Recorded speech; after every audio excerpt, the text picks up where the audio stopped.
ప్రభు అయిన యేసుక్రీస్తు నామంలో చేరి వచ్చిన ప్రియులైన మీ అందరికీ నా హృదయపూర్వక వందనాలు తెలియజేస్తుంటున్నాను. ఈరోజు సాక్ష్యం చెప్పడానికి అవకాశం ఇచ్చినటువంటి ప్రియులందరికీ నా హృదయపూర్వక వందనాలు.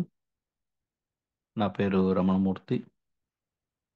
హైందవ సాంప్రదాయాల్లో జన్మించినటువంటి నేను యేసుక్రీస్తు ప్రభు వారిని ఏ విధంగా సొంత రక్షకుడుగా అంగీకరించాను అన్నటువంటి విషయాన్ని మీ ముందు ఉంచాలని ఆశపడుతున్నాను.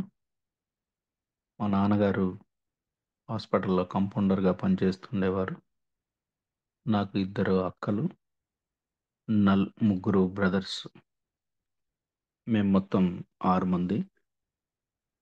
మా నాన్నగారు శ్రీశైలం ప్రాజెక్టులో కంపౌండర్గా పనిచేస్తున్న దినాల్లో మాకు గవర్నమెంట్ వారు క్వార్టర్స్ ఇచ్చేవారు. ఆ క్వార్టర్స్లోనే మేము నివాసం చేస్తూ నా జీవితం కొనసాగుతూ ఉండేది.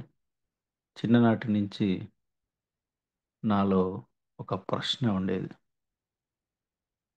మా ఇంటి వెనకనే శ్మశానం ఉండేది. శ్రీశైలం ప్రాజెక్టులో సున్నిపేంట ఆ యొక్క ఊరు.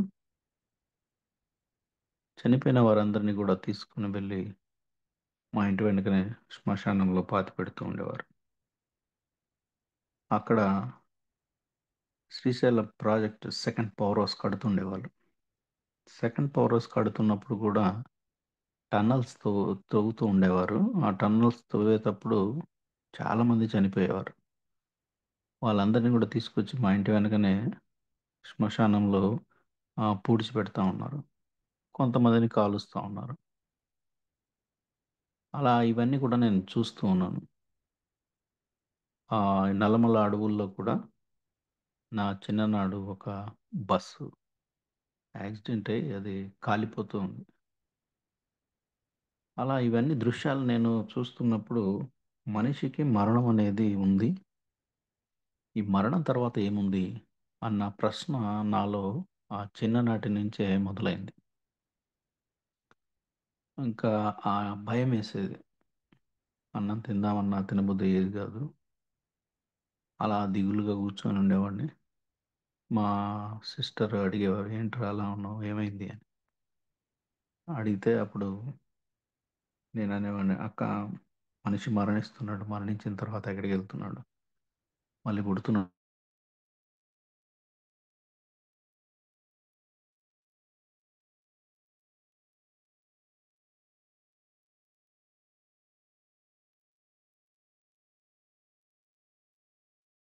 వస్తూ ఉండేది. కానీ ఆ ప్రశ్న మాత్రం అలాగే మిగిలిపోయేది. అలా చిన్నప్పుడు నుంచి పెరిగి పెద్ద అవుతున్నాను. 10th క్లాస్కి వచ్చాను.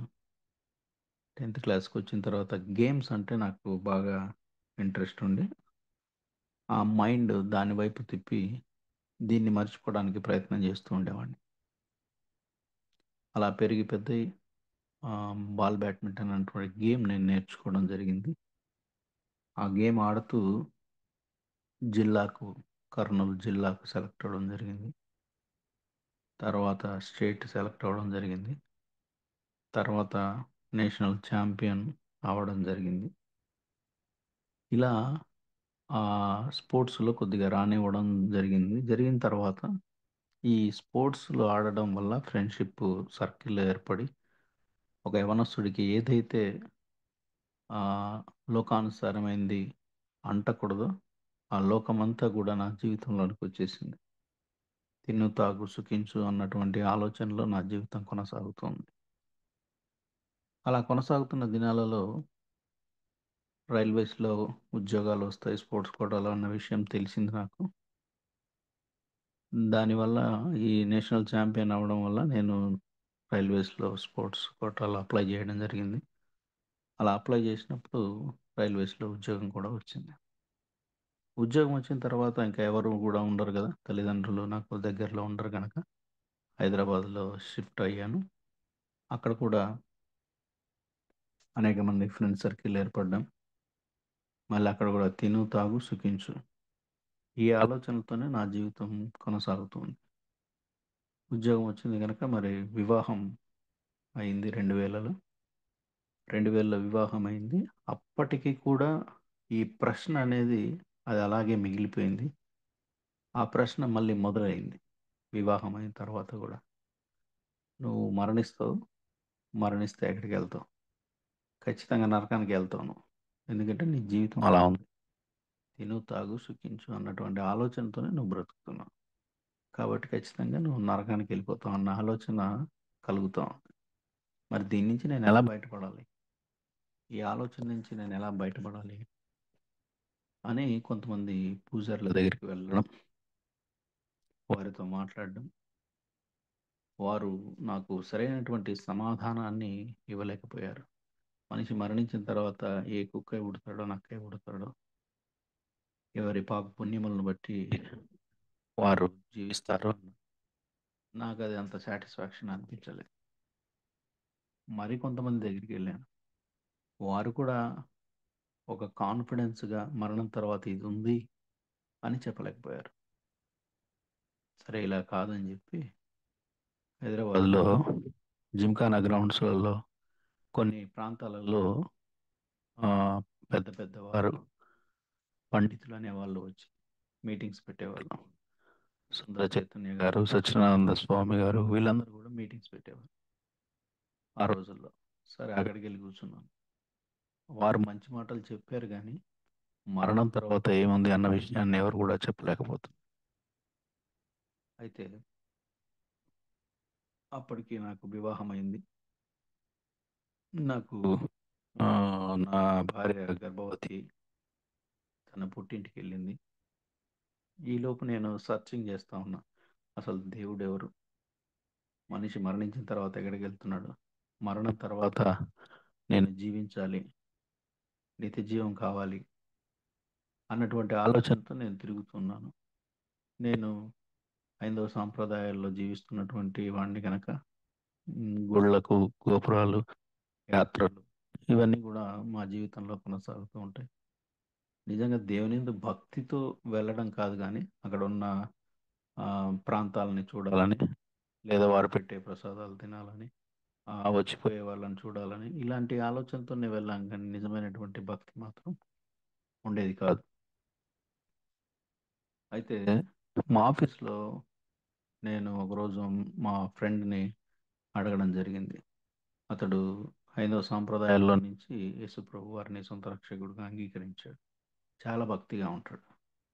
సరే ఇతన్ని అడుగుదాము, ఏమైనా క్వెషన్‌కి మనకు ఆన్సర్‌కి దొరుకుతుందేమో అని అతనితో మాట్లాడుతున్నాను. మాట్లాడుతున్నప్పుడు ఒక ప్రశ్న వేశాను. హ్మ్. డ్రింక్ చేయడం తప్పా అని అడిగాను. అడిగితే ఆయన ముమ్మాటికి తప్పే అన్నాడు. ఎందుకు తప్పు? నా డబ్బులు, నా శరీరము, నా సుఖం కోసం నేను తాగుతున్నాను అన్నాను. అలా అన్నప్పుడు లేదు లేదు, మన శరీరం దేవుడి ఆలయమై ఉంది. దాన్ని మనం పాడు చేయకూడదు. అలా పాడు చేస్తే దేవుడు మనల్ని పాడు చేస్తాడు. జాగ్రత్తగా ఉండాలి అన్నాడు. మన హృదయం ఏంటి? దేవుడి ఆలయం ఉండడం ఏంటి? దేవుడు గుడిలో కదా ఉండేది అన్న ఆలోచన నాది. కానీ ఆయన బైబిల్‌లోని మాటలన్నీ చెబుతూ వచ్చాడు. ఆదికాండం నుంచి మొదలుపెట్టాడు. సృష్టి ఎలా ఆరంభమైంది? దేవుడు ఎందుకు మనిషిని సృష్టించాడు? ఆదాము ఎందుకు దేవునికి అవిధేయత చూపించాడు? ఇవన్నీ యేసు ప్రభువారు ఈ లోకానికి ఎందుకు వచ్చారు? ఇవన్నీ చెబుతా ఉన్నాడు. చెబుతుంటే నాకు కొంచెం ఇంట్రెస్ట్ అనిపించింది. ఎప్పుడు మేము ఈ మాటలు వినలేదు. ఎప్పుడు గుడికి వెళ్ళినా గానీ అక్కడ టెంకాయ కొడతాము. తర్వాత వాళ్ళిచ్చే ప్రసాదం తింటాము. మళ్ళొచ్చేస్తాం. ఇలా లోకం గురించి గానీ, మానవుడి గురించి గానీ, ఎలా జీవించాలని గానీ, ఇవన్నీ గూడా అక్కడేం చెప్పరు. మనం మొక్కుబడి చెల్లిస్తాం, వస్తూ ఉంటాం. కానీ ఆయన చెప్తుంటే చాలా ఇంట్రెస్టింగ్ అనిపించింది. సరే వింటా ఉన్నాను. వింటూ మళ్ళీ ఈయనేంటి యేసుప్రభు నిజమైన దేవుడు అంటాడు. నాకెంతమందున్నారు గదా! 33,00,00,000 దేవుళ్ళు, దేవతలున్నారు. ఈయన యేసుప్రభు ఏ దేవుడు అంటాడు? ఎందుకు ఈయనొక్కడే దేవుడు అని మళ్ళీ ఆలోచన చేశాను. సరే ఆలోచన చేస్తే యేసుప్రభు వారు ఆయన నీతిమంతుడుగా జీవించాడు. పాపం లేదు ఆయనలో. మరణించాడు, తిరిగి లేచాడు. నేను ఆరాధించిన వారు ఎవరు కూడా మరణించారు గానీ, తిరిగి ఎవరు గూడా లేలేదు. వచ్చిన వారందరూ యుద్ధాలు చేశారు. కొంతమంది శిలలైపోయారు. మనల్ని రక్షిస్తాను అని చెప్పలేదు. దుష్ట శిక్షణ, శిష్ట రక్షణ అన్నారు. యేసుప్రభు వారు, నేను వచ్చింది నీకోసం, నీ పాపాలు క్షమించడానికే వచ్చాను. నేను మరణించాను, తిరిగి లేచాను, తిరిగి రానై ఉన్నాను అని యేసుప్రభు గురించి ఆయన చెప్తా ఉన్నాడు. ఈ రెండు ఆలోచన చేస్తా ఉన్నాను. సరే, ఈయన వాక్యం చెబుతున్నాడు నాకు రోజు టీ బ్రేక్లో. తర్వాత ఒక కొత్త నిబంధన గ్రంథం ఇచ్చాడు. నేను చెప్పడం కాదు కానీ, నువ్వు చదువు, ఈ బైబిల్ చదువు అని చెప్పి ఇచ్చాడు. ఇంక మనకి ఇంట్రెస్ట్ వచ్చింది కదా, రోజు బైబిల్ చదవడం మొదలుపెట్టాను. మత్తయి సువార్త చదివేశాను, మార్కు సువార్త చదివేశాను, లూకా సువార్త దగ్గరికి వచ్చాను. 16వ అధ్యాయం దగ్గరికి వచ్చేస్తే అక్కడ 19వ వచనం నుంచి ఒక యథార్థ గాథ అక్కడ మనకు కనపడుతుంది. ధనవంతుడు, లాజరు. మన జీవితం అంతా కూడా ధనవంతుడు లాగానే ఉంది. తిను, తాగు, సుఖించు. ధనవంతుడు చనిపోయాడు, లాజరు చనిపోయాడు. ధనవంతుడు యాతన పడుతున్నాడు, లాజర్ ఏమో నెమ్మది పొందుతున్నాడు. అమ్మో, మళ్ళీ భయం వేసింది నాకు, నా ప్లేస్ ఇదే కదా అని.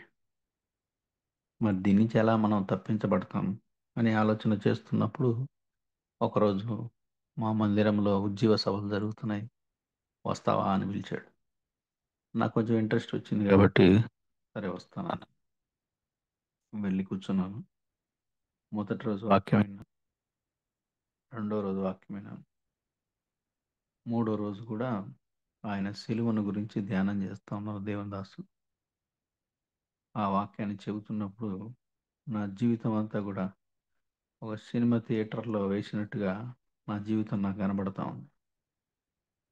ఆయన వాక్యం చెబుతూ, యేసు ప్రభువు నీకోసమే వచ్చాడు నాయన, నీ పాపాలు క్షమించడానికే వచ్చాడు, నీకోసమే ఆయన సిలువలో మరణించాడు, తిరిగి లేచాడు.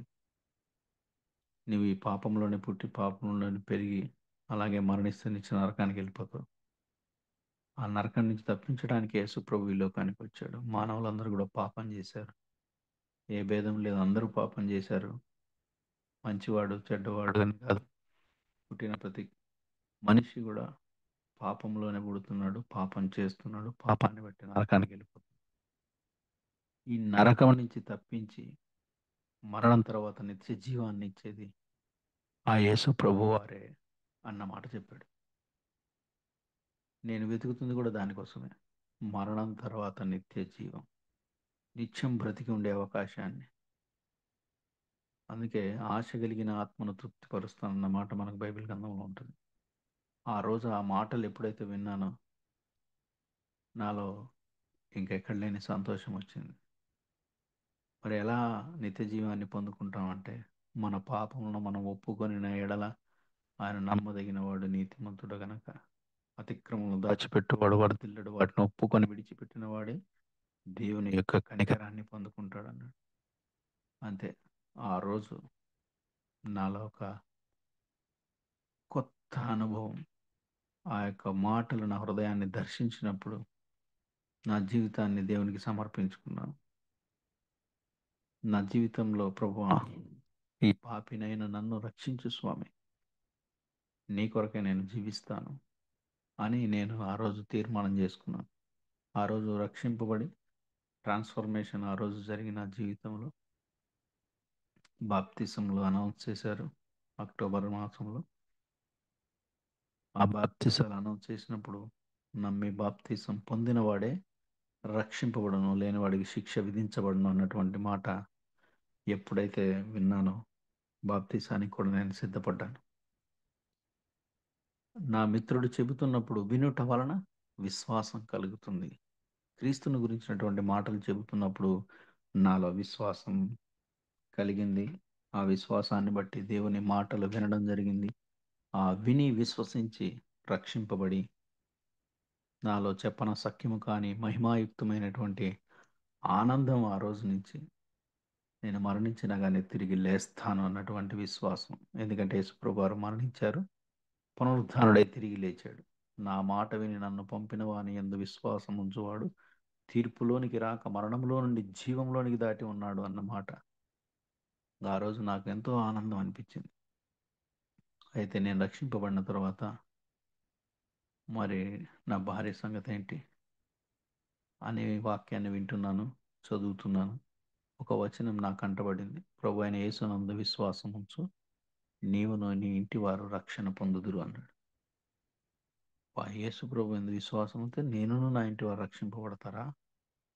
దేవుడు చెప్పాడంటే ఖచ్చితంగా చేస్తాడన్న నమ్మకం. ఆ వచనాన్ని పట్టుకొని ప్రతిరోజు ప్రార్థన చేసేవాడిని. ప్రభువా నన్ను రక్షించావు, నా భార్యను కూడా రక్షించు స్వామి అని ప్రతిరోజు ప్రార్థన చేశాను. అలా సంవత్సరానికి నా భార్య జీవితంలో కూడా దేవుడు మార్పును తీసుకొని వచ్చాడు. నా మిత్రుడు ఎలాగైతే వాక్యం చెప్పాడో నాకు, ప్రతిరోజు కూడా నేను కూడా యేసు ప్రభువారు ఆయన చేసినటువంటి కార్యాలు ఇవన్నీ కూడా నా భార్యతో పంచుకుంటూ ఉండేవాడిని. యేసు ప్రభువారు ఆయన మానవుల్ని పాపాలను క్షమించడానికి ఆయన వచ్చాడని, ఆయన బతికిన దినాల్లో అనేకుల్ని బాగు చేశాడని, ఆయన మరణించాడని, తిరిగి లేచాడని ఈ మాటలన్నీ కూడా చెబుతున్నాను. తను వింటా ఉంది, వింటా ఉంది. నీది నువ్వు చేసుకో, నాది నేను చేసుకుంటా అనేది. నన్నేం పెద్ద అభ్యంతరం అయితే పెట్టేది కాదు కానీ, నీది నువ్వు చేసుకో, నాది నేను చేసుకుంటా అనేది. ఒకరోజు మా పాపకి ఫుల్ ఫీవరు, మోషన్స్ ఇవన్నీ చిన్నప్పుడు బాగా అయినప్పుడు హాస్పిటల్‌కి తీసుకెళ్తే, "రేపు అడ్మిట్ చేయండి. చాలా సీరియస్‌గా ఉంది మీ పాప కండిషన్" అని. సరే అని ఇంట్లో ఇంతకుముందు అన్ని మాటలు చెప్తుండేవాడినిగా. యేసు ప్రభు గుడ్డివాడికి చూపునిచ్చాడు, చెవిటివాడికి వినికిడి కలగజేశాడు, మూగవాడిని మాట్లాడింపజేశాడు, పక్షవాయు గల వ్యక్తిని లేపాడు. ఇవన్నీ చెబుతా ఉన్నాను గదా! అప్పుడు అనింది నా భార్య, "మరి యేసుప్రభు అన్ని చేశాడు గదా! ఇప్పుడు మన పాపకు బాలేదు గదా! మరి ఆయన బాగు చేయగలడా?" అంటే, "విశ్వాసం ఉంచితే ఖచ్చితంగా చేస్తాడు." అంటే సరే, నేను ప్రతిరోజు గదిలోనికి వెళ్లి ప్రార్థన చేసుకునేవాడిని తలుపేసుకొని. ఎందుకంటే ఆ మాటలు చదివినప్పుడు, "నీ గదిలోనికి వెళ్లి తలుపు వేసుకొని రహస్యమందు చూచి నీ తండ్రికి ప్రార్థన చేయి. నీకు బాహాటంగా ఉత్తరం ఇస్తాడన్న" మాట ఎప్పుడైతే చదువుకున్నానో, నాకదే తెలుసు కాబట్టి వెళ్లి అదే పని చేసేవాడిని. అప్పుడు నా భార్య అనింది, "వద్దొద్దు నువ్వు ఈడనే చెయ్యి. ఇక్కడే ప్రార్థన చేయి. నేను గూడా విశ్వసిస్తాను. ఇద్దరం కలిసి ఈడనే మోకరించి ప్రార్థన చేద్దాం." సరే అని ఇద్దరం కలిసి ప్రార్థన చేశాం. ఉదయం కల్లా తనకున్న జ్వరము, ఈ బాడీ పెయిన్ ఇవన్నీ గూడా దేవుడు తగ్గించేసాడు. తనలో కొంచెం విశ్వాసం వచ్చింది. అలా కొంచెం తనకు విశ్వాసం పుడతా ఉంది. ఒకరోజు మందిరానికి రమ్మని జెప్పాను. ఒక 1 ఇయర్ జరిగింది ఈ ప్రాసెస్ అంతా గూడా. 1 ఇయర్ నేను తన కోసం ప్రార్థన జేస్తా ఉన్నాను. నేను నా మిత్రుడు ఎలాగైతే ఉజ్జీవ కోడికలు జరుగుతున్నాయని నన్ను తీసుకెళ్ళాడో, నేను గూడా తనని తీసుకుపోవడం జరిగింది. అలా తను కూడా వాక్యం విని, తను కూడా రక్షింపబడింది. ఈ రక్షణ ఇద్దరము రక్షింపబడి, ప్రతిరోజు కుటుంబ ప్రార్థన జేసుకుంటూ ఉంటాం. ఎందుకంటే, కుటుంబ ప్రార్థన శ్రేష్టమైనది గనక, ప్రతిరోజు కూడా బైబిల్ చదువుకొని ప్రార్థన జేసుకుంటూ ఉండేవాళ్ళం. అలా కొత్త నిబంధన గ్రంథం అంతా గూడా మేము కంప్లీట్ చేయడం జరిగింది. ఇలా వాక్యం చదువుతున్నప్పుడు హన్నా గారి ప్రార్థన నేను విన్నాను. హన్నా గారి ప్రార్థన ఏంటి? అసలు తనకు పిల్లలు లేరు. ఎవరో ఒక కుమారునో, కుమార్తెనో ఇవ్వండి అని ప్రార్థన జేయాలి. కానీ తనేమని ప్రార్థన జేసింది? నాకు మగ కుమారుడే కావాలి అని ప్రార్థించింది. సరే నాకు కుమార్తె ఉంది గదా! దేవుడికి ప్రార్థన చేద్దాం.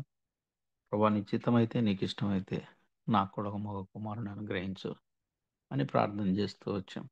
ప్రార్థన చేస్తూ ఉన్న తర్వాత తనకు దేవుడు గర్భఫలం ఇచ్చాడు. 9 మంత్స్ కంప్లీట్ అయిన తర్వాత ఫస్ట్ సిజేరియన్ కాబట్టి సెకండ్ కూడా సిజేరియనే చేయాలి అన్నారు. ఓకే. నో ప్రాబ్లమ్ చేయండి అన్నాను. నేను ఫ్యామిలీ ప్లానింగ్ ఆపరేషన్ గూడా చేసేసేయండి అన్నా. చాలామంది ఫ్యామిలీ ప్లానింగ్ ఆపరేషన్ ఎప్పుడు జేస్తారు? బిడ్డ పుట్టి 6 నెలలయిన తర్వాత లేదా 1 ఇయర్‌కో చేసుకుంటారు. కానీ నేను మాత్రం వెంటనే జేసేసేయండి అన్నా. ఎందుకు?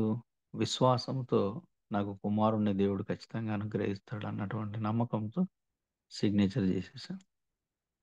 హాస్పిటల్ థియేటర్‌లోకి తీసుకెళ్లారు. 9:30కి సర్జరీ అయిపోయిన తర్వాత బయటికి తీసుకొనొచ్చారు. నేనక్కడ కూర్చొనున్నాను. కూర్చొనున్నప్పుడు నాలో ఒక ప్రశ్నలు మొదలవుతా ఉన్నాయి. ఇన్ని రోజులు నువ్వు యేసు ప్రభు దేవుడు అని జెప్తున్నావు గదా! ఇప్పుడు నీకు ఆడపిల్ల పుట్టిందనుకో. మగ పిల్లోడు పుడతాడని చెప్తున్నావు అందరికి. ఆడపిల్లే పుట్టిందనుకో ఏం చేస్తావు? నీ దేవుడి నామానికి అవమానం. యేసుప్రభుని వదిలిపెట్టేస్తావా? అని ఒక పక్కన అనిపిస్తుంది. మరొక పక్క యాయీరు లాంటి విశ్వాసం ఉంచు. యాయీరు లాంటి విశ్వాసం ఏంటి? యాయీరు కుమార్తె జ్వరంతో ఉంది. వార్త అందింది యాయీరుకి, నీ కుమార్తె చనిపోయిందని. యేసుప్రభు వారు ఏమన్నారు? నమ్మిక మాత్రం ఉంచు అని. అప్పుడు యాయీరు గారు నమ్ముతున్నాను ప్రభు అంటాడు. అంటే చనిపోయినా కానీ తిరిగి లేపగల సమర్థుడు అని నమ్మాడు. యాయీర్ లాంటి విశ్వాసం అది. అంటే ఆయన చెప్పాడంటే ఖచ్చితంగా చేసి తీరుతాడు. ప్రభా నేను యాయీర్ లాంటి విశ్వాసం ఉంచుతున్నాను. నాకు కుమారుడు ఖచ్చితంగా మీరు అనుగ్రహించగలరు అని అలా కూర్చొనున్నాను. అలా కూర్చొనున్నప్పుడు ఒక సిస్టర్ బయటకొచ్చి పట్టుకొని ఆహ్, ఎ ఎవరు రమణమూర్తి ఎవరండి ఇక్కడ అన్నారు. నేనే అండి అన్నా. ఎవరు కావాలనుకుంటున్నావు అంటుంది. అంటే నేను ఆ అబ్బాయి కావాలనుకుంటున్నానన్నా. అమ్మాయి అయితే తీసుకుపోవా ఇంటికి అని ఇట్లా ఇస్తుంది చేతికి. లేదండి అబ్బాయి పుడతాడు అన్నా నేను. అంటే అవునయ్యా అబ్బాయే పుట్టాడు అని. అంటే చివరి వరకు టెస్టింగ్ చూడండి ఎలా ఉంటదో. అబ్రహాం గారు కత్తెత్తేంత వరకు గూడా ఆ టెస్టింగ్ జరిగింది. మనకు కూడా ఏదైనా మనం ప్రార్థన చేస్తున్నప్పుడు చివరి వరకు గూడా మన విశ్వాసాన్ని మనము కోల్పోకుండా చూసుకోవాలి.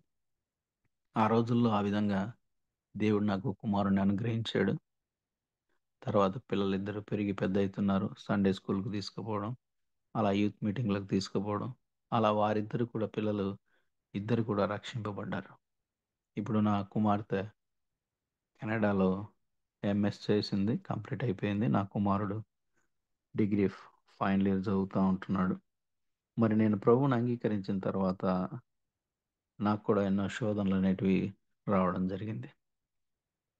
నేను మరి ప్రభువుని అంగీకరించిన తర్వాత నా జీవితానికి, నా చెడు అలవాట్లకన్నిటికి గూడా ఫుల్ స్టాప్ పెట్టడం జరిగింది. నా త్రాగుడికి, నా సినిమా జీవితానికి, నా సీరియల్ జీవితానికి ఇవన్నీ గూడా నేను ఫుల్ స్టాప్ పెట్టేశాను. ఎందుకంటే వాడు క్రొత్తగా జన్మిస్తే గాని పరలోక రాజ్యంలో చేరడు అన్నాడు. పాతవి గతించిన సమస్తమును కొత్తవి కావాలి. కాబట్టి నా జీవితాన్ని దేవునికి సమర్పించుకొని, నా యొక్క లోక సంబంధమైనటువంటి విషయాలకి నేను ఫుల్ స్టాప్ పెట్టినప్పుడు, నా మిత్రులు వారందరూ గూడా నన్ను అవమానించడం జరిగింది. "ఏరా ఇంతకుముందు ఇవన్నీ జేసావు గదా! ఇప్పుడేమైంది నీకు?" అని కొంతమంది నన్ను అనడము. తర్వాత ఆహ్, క్రైస్తవుల మతంలోనికి వీడెళ్ళిపోయాడు. వాళ్ళు డబ్బులిస్తారు. అందుకే క్రైస్తవ మతం పుచ్చుకున్నాడు వీడు అని రకరకాలుగా మనుషులు అనడం ప్రారంభించారు. స్నేహితులు, బంధువులు. ఎందుకంటే ఈ హైందవ సాంప్రదాయాలన్నిటికి కూడా నేను దూరంగా ఉంటున్నాను. బైబిల్ ప్రకారంగా, వాక్యానుసారంగా నేను జీవిస్తున్నప్పుడు అనేక శ్రమలు ఎదుర్కోవడం జరిగింది. ఎదుర్కొన్న దినాలలో యేసు ప్రభువారు నాకెంతో బలాన్ని ఇచ్చి, వాక్యంలో నన్ను బలపరిచి, నాయనా నేనే నీకోసం శ్రమపడ్డాను. లోకం కోసం నువ్వు శ్రమ అనుభవించినా గాని నో ప్రాబ్లమ్. ఎందుకంటే యేసు ప్రభువారు ఆయన దేవుడయ్యుండి కూడా అవమానపరచబడ్డాడు. అలాంటప్పుడు నేనొక సామాన్య మానవుడిని.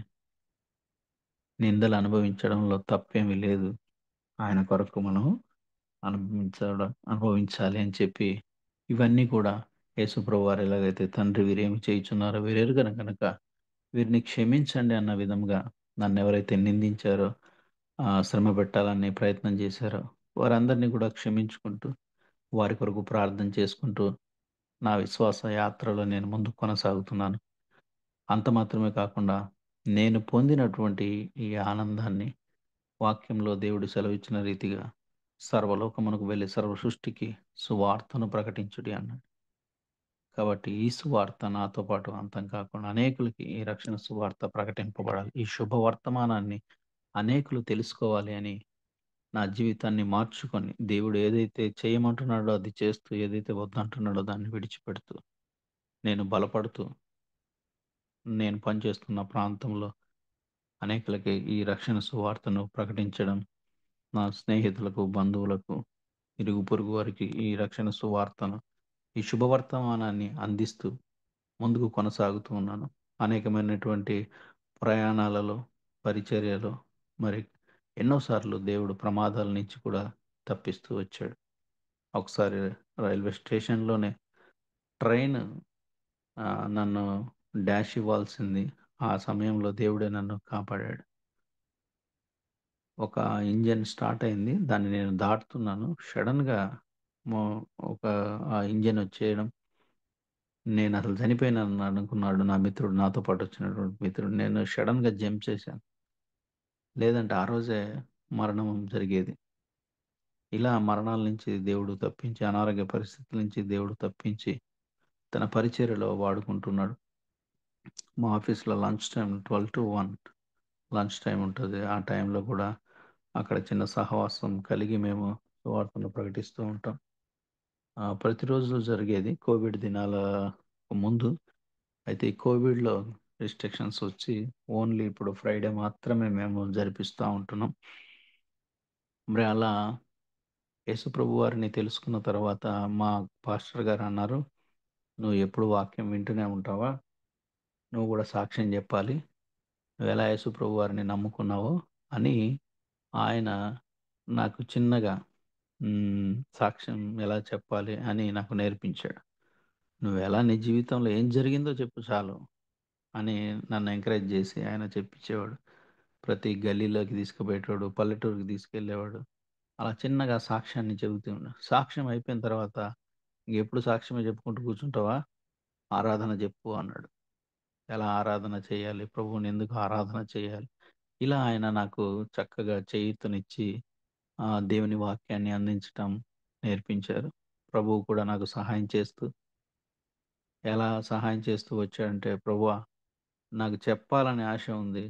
కానీ మీరే నాకు సహాయం చేయండి" అన్నప్పుడు వాక్యంలో నన్ను బలపరుస్తూ, అనేక మంది సేవకుల ద్వారా ప్రార్థన వారి ద్వారా ప్రార్థన చేసి, జోషి గారని మీరు వినే ఉంటారు టీవీ స్పీకర్. ఆయన గూడా నన్ను చాలా చక్కగా గైడ్ జేసేవాడు. ఆయన ఊరికే కూర్చుంటే కాదు, ఇప్పుడు చూడు పుష్పము ఊరికే దాని మీద ఉంటే కొంచెమే స్మెల్లొస్తది. దాన్ని బాగా గ్రైండ్ చేసినట్టయితే ఎంత స్మెల్లొస్తదో చూడు అని ఆయన ఒక ఎగ్జాంపుల్స్ చెప్పుకుంటూ చక్కగా నన్ను ఆయన బలపరుస్తూ, మనం నలిగిపోవాలి దేవుని కోసం అని చెప్పి, నన్ను ఆ విధంగా వాళ్ళు గైడ్ జేసి చక్కగా దేవునిలో నిలబెట్టి, పలు ప్రాంతాలలో ఈ రక్షణ సువార్తను ప్రకటించేయటానికి వారు నన్ను ఎంకరేజ్ చేస్తూ వచ్చేవారు. అలా నా భార్య రక్షింపబడింది. తర్వాత నా పిల్లలు రక్షింపబడ్డారు. తర్వాత నా ఇంటివారు, నా తమ్ముడికి సువార్తను ప్రకటించినప్పుడు నా తమ్ముడు రక్షింపబడ్డాడు. నా తమ్ముడి భార్య రక్షింపబడింది. ఇంకా మా ఆఫీస్‌లో రక్షింపబడి రిటైర్డ్ అయ్యి వారి ప్రాంతాల్లో గూడా మందిరాలు కట్టి, అక్కడ కూడా రక్షణ సువార్తను ప్రకటిస్తూ, ఈరోజు మరి మీ మధ్యకు వచ్చి కూడా దేవుని వాక్యాన్ని లేదా దేవుని నా జీవితంలో జరిగిన సాక్ష్యాన్ని పంచుకోవడానికి గల్లీ నుంచి ఢిల్లీ దాటిచ్చి ఇప్పుడు మీ దాకా అమెరికాలో ఉన్నటువంటి మీ మీ అందరికీ కూడా ఈ రక్షణ సువార్తను ప్రకటించడానికి దేవుడు కృపను అనుగ్రహించి ఇక్కడికి కూడా వచ్చే విషయంలో కూడా దేవుడు ఎంత అద్భుతంగా చేశాడంటే ఆ విషయాన్ని కూడా మీకు చెబుతాను. అమెరికా పాస్‌పోర్ట్ వచ్చింది నాకు.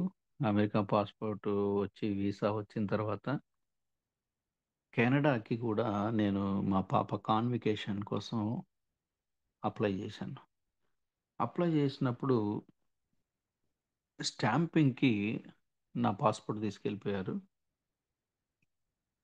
ఇక్కడేమో డేట్‌లు గూడా నేనిచ్చేసాను. ఏది పెన్యుయల్ కాన్ఫరెన్స్‌కి డేట్‌లు గూడా ఇచ్చేసాను.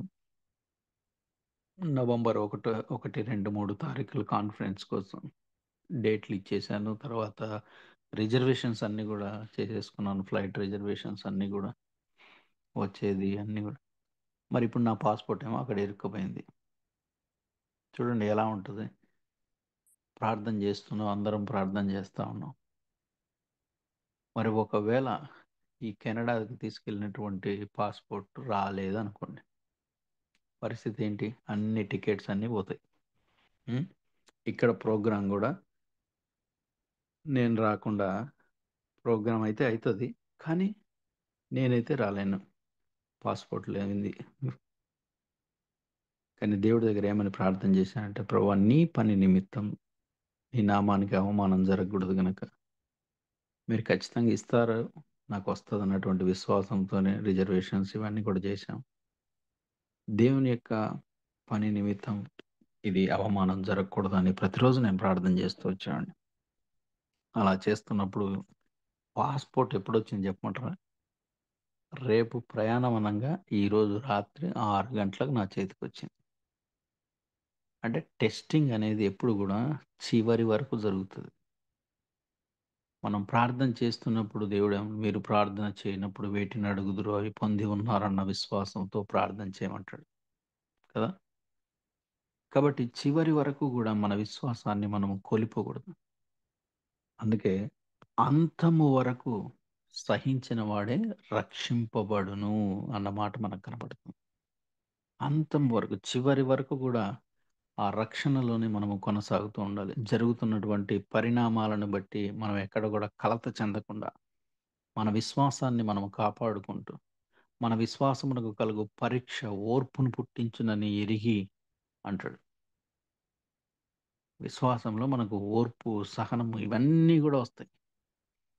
ఇంకా దేవునిలో మనం దేవునికి ఇష్టం కానివేమైనా ఉన్నాయా అని మనం చెక్ జేసుకుంటా ఉంటాం. అలా ఆ పాస్‌పోర్ట్ రావడం జరిగింది. నేను ఈ యొక్క అమెరికా ప్రాంతానికి ఫస్ట్ టైమ్ రావడం. చక్కగా కాన్ఫరెన్స్ అక్కడ జరిగింది 3 దినాలు. తర్వాత అక్కడి నుంచి కొలంబియా ఆ ప్రాంతంలో వెళ్లి కూడా దేవుని వాక్యం ప్రకటించడం జరిగింది. ఈరోజు మీతో కూడా కలిసి ఈ చక్కటి సాక్ష్యాన్ని అందించటానికి దేవుడు నాకు కృపను అనుగ్రహించాడు. అంతేగాకుండా నా పిల్లలిద్దరిని కూడా దేవుని యందు భయభక్తులతో పెంచుతూ, వారు కూడా దేవునిలోనే ఉండాలి అన్నటువంటి ఎక్కడున్నప్పటికీ కూడా నేను చెప్పాను మా పాపకి, "నువ్వు కెనడా ఎళ్తున్నావు. నీకు నేను దగ్గరుండను. దేవుడే నీకు దిక్కు. నేను కేవలం ప్రార్థన మాత్రమే చేస్తాను. నీకు ఏ అవసరం ఉన్నా గాని దేవుడిని అడగలను. నేనొచ్చి నీకు హెల్ప్ చేయలేను." నా కూతురు అంటుండేదెప్పుడు, "డాడీ నీ జీవితంలో దేవుడు మేళ్ళు చేస్తా ఉన్నాడు. నువ్వు సాక్ష్యం చెప్తా ఉన్నావు బాగానే ఉంది. నేను నా జీవితంలో నాకేం జరిగింది దేవుడు ఏ సాక్ష్యం చెప్పాలి? ఓన్లీ రక్షణ సాక్ష్యమేనా ఇప్పుడు నేను జెప్పేది?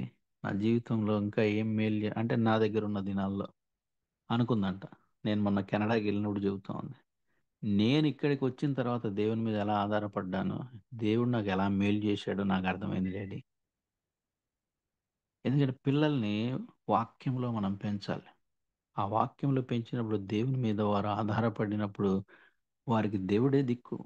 వాళ్ళెక్కడున్నా గాని నేనొకటే జెప్పాను. షడ్రక్, మెషక్, అబేద్నెగోలు ఎలాగైతే పరాయి దేశంలో ఉన్నప్పుడు వారి సాక్ష్యాన్ని కాపాడుకున్నారో, నువ్వు పరాయి దేశానికి వెళ్తున్నావు. అక్కడ నీ సాక్ష్యాన్ని నువ్వు కాపాడుకోవాలి. అలా చెప్పినప్పుడు తను గూడా తన జీవితంలో దేవుని మీద ఆధారపడడం,